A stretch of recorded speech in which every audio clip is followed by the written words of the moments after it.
صبر کا دامن نہیں چھوڑیں، اللہ تعالیٰ صبر کرنے والوں کے ساتھ ہے۔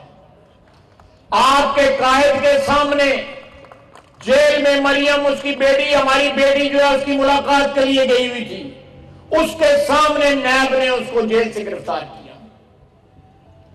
سیاسی وکٹمائزیشن کی آخری حدیں بھی جو ہے ہمارے مخالفین نے کراس کر لی۔ جیل کے اندر نواز شریف قید ہے، بیٹی ملنے گئی ہے، اس کی موجودگی میں سپرنٹینڈنٹ جیل سے جو ہے اس کو نیب نے گرفتار کیا۔ اس نے کوئی زبان اپنے مخالفوں کے لیے ایسی نہیں استعمال کی جس سے بدلے کی بو آتی ہو، جس سے غصے کا اظہار ہوتا ہو۔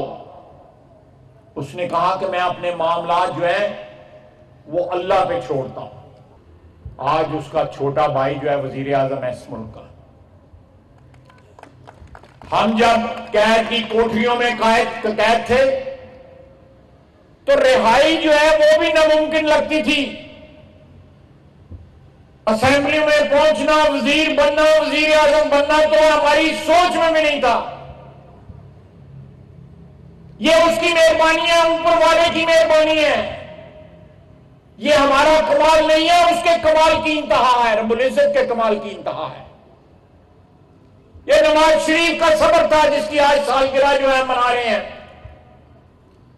یہ اس کے صبر کا پھل تھا جو اللہ تعالیٰ نے عطا فرمایا، اس کو عطا فرمایا، اس کے اہل خانہ کو عطا فرمایا، اس کے بھائی کو اور اس کے ورکروں کو، میرے جیسوں کو، آپ جیسوں کو عطا فرمایا۔